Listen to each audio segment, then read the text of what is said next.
de m'accueillir chez vous pour cette nouvelle vidéo. Donc avant de commencer, je vais vous demander de vous abonner à ma chaîne. Je vous prie donc de vous abonner à ma chaîne et de rejoindre bien sûr des milliers et des milliers d'abonnés qui suivent donc ma chaîne en appuyant juste en bas ou bien juste en haut. Donc je vais commencer comme je vous l'ai promis cette série de vidéos consacrées aux conseils pratiques que vous pouvez mettre rapidement et tout de suite dans votre vie personnelle, mais surtout professionnelle, si vous voulez apprendre à mieux parler en public et faire d'excellentes présentations. Donc, alors, le premier, donc le conseil numéro 1, sachez que quand vous parlez, quand vous faites une présentation devant un public, votre message passe par 3 canaux, par 3 moyens. D'abord, sachez que notre communication, c'est-à-dire quand vous êtes en train de parler, 60% de votre message, je dis bien 60% de votre message passe par la façon avec laquelle vous vous portez et avec la gestuelle, les gestes. Donc, la prise de parole en public, le message passe à 60% par la gestuelle, d'où l'utilité d'utiliser les gestes quand on parle. 30% du message passe par la voix, par l'intonation de la voix. C'est-à-dire, si vous faites une présentation avec une voix monotone, ben le courant ne passe pas et le message ne passe pas. Par contre, ce qu'il faut faire, c'est que quand vous faites des présentations, il faut chanter avec la voix. Car 30% de votre message passe par la voix. Et seulement 10% de notre message passe par le texte lui-même, l'idée elle-même qu'on veut poser. C'est-à-dire si on n'utilise pas ni la gestuelle, ni l'intonation, et qu'on parle et on présente de cette manière, ben, il n'y aura que 10% de notre message qui va passer. Donc, rappelez-vous que notre message lors d'une présentation passe à 90% par le non-verbal. Conseil numéro 2. Même si on a un problème de prononciation en langue française, cela ne doit pas nous empêcher de réussir une présentation orale. On ne vous demande pas, si vous n'êtes pas natif, si vous n'êtes pas des Français, si le français n'est pas votre langue maternelle, on ne vous demande pas de parler comme des Français. On ne vous demande pas de prononcer comme les vrais Français. Ce qu'on vous demande, c'est s'appliquer à mieux prononcer, à prononcer le mieux possible pour être compris. C'est l'essentiel. Et des exercices de prononciation, ça existe. D'abord, lors d'une présentation orale, on parle avec un débit correct, c'est-à-dire on ne parle pas trop vite. Et quand on ne parle pas trop vite, on peut mieux prononcer, et surtout les mots difficiles. Donc, la prononciation ne doit absolument être un handicap pour vous. Conseil numéro 3. Des sondages en Amérique, même en Europe, ont été faits.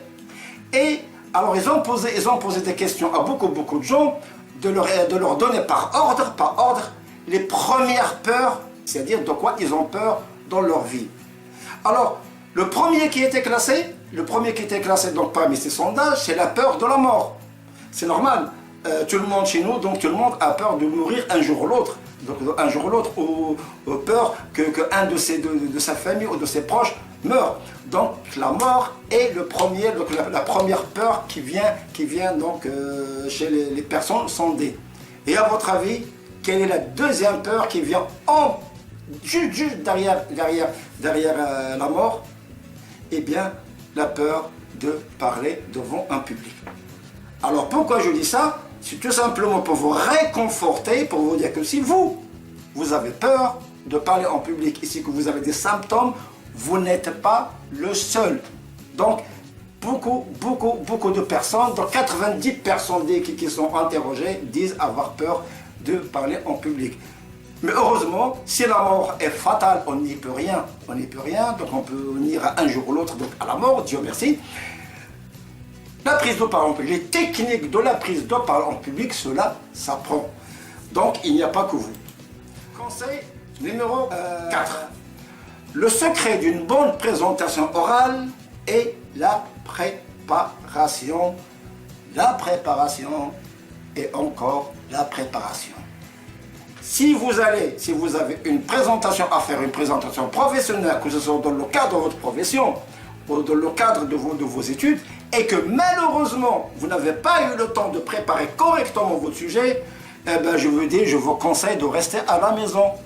Il vaut mieux rater une présentation que d'avoir sur le dos toute votre vie quelqu'un qui ne s'est pas présenté. Mais alors le secret, tout le monde vous dira, pour bien présenter, le premier secret, c'est d'avoir préparé bien les sujets. Je vous dirai dans d'autres conseils comment préparer donc une présentation, comment bien préparer une présentation. Donc il n'y a rien à dire, c'est préparer, préparer et préparer. Donc 5e conseil, quand vous parlez en public, quand vous avez l'occasion de faire une présentation orale, professionnelle ou pas professionnelle, et donc vous devez faire cette présentation, il y a quelques techniques à connaître, mais parmi lesquelles il y a une seule qu'il faut appliquer tout de suite et rapidement. C'est qu'il faut parler à haute voix. Alors, parler à haute voix ne veut pas dire crier, parce que crier, c'est désagréable. Parler à haute voix, c'est-à-dire que vous imaginez que la personne qui se trouve au fond de la salle doit impérativement vous entendre. Et oui, donc la dernière personne de l'histoire doit vous entendre. Donc il faut adapter votre voix à quoi? Adapter la voix au nombre de personnes et à la salle. Est-ce que la salle est grande? Elle n'est pas grande? Est-ce qu'elle est isolée ou pas isolée? Est-ce qu'on est 5? Est-ce qu'on est 10? On est 15? Et en fonction de la salle et du nombre de personnes, on va adapter notre voix. Il faut que ça soit audible par les personnes qui sont derrière. Pourquoi? Parce que votre principal souci, votre obligation, ce que vous devez faire, c'est que vous devez convaincre. Et pour convaincre, d'abord, pour pouvoir convaincre, il faut être compris. Et pour être compris, il faut être écouté.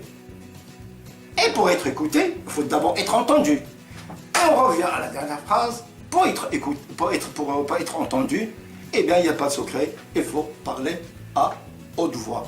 Supposons que dans un auditoire, il y a une personne qui parle à voix basse. Je vais présenter, donc ça va, donc vous allez pas, etc. Et que, je ne sais pas si vous avez compris ce que je lui dis, mais bon, c'est parti comme ça. Donc, je vais vous expliquer la prise de parole en public. Si une personne parle de cette manière, il y a quelqu'un dans la salle qui va, pour la première fois, lui demander de parler plus haut, plus fort. Une fois, on va lui demander encore deuxième fois peut-être de parler plus fort, mais peut-être à la troisième fois, ils ne vont plus le dire. Ils ne seront même pas intéressés par le sujet parce qu'ils ne l'entendent pas, ils ne l'écoutent pas. Et entre-temps, ils vont zapper. Et dans ce cas-là, vous avez raté complètement votre observation. Alors, c'est fini pour cette vidéo sur les 5. Donc, à la prochaine vidéo, encore pour d'autres conseils. D'ici là-bas, je vous dis au revoir, à bientôt. N'oubliez pas de vous abonner à ma chaîne ici. Et je vous dis au revoir, à la prochaine.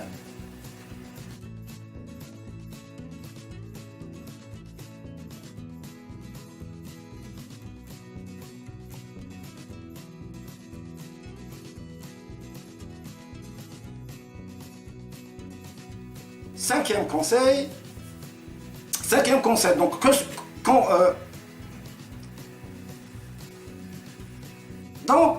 on réfléchit un peu et sachant que, alors donc rappelons que notre message, d'abord quand on fait une présentation, d'abord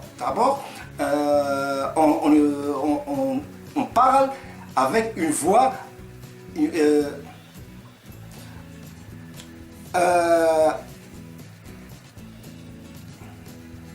conseil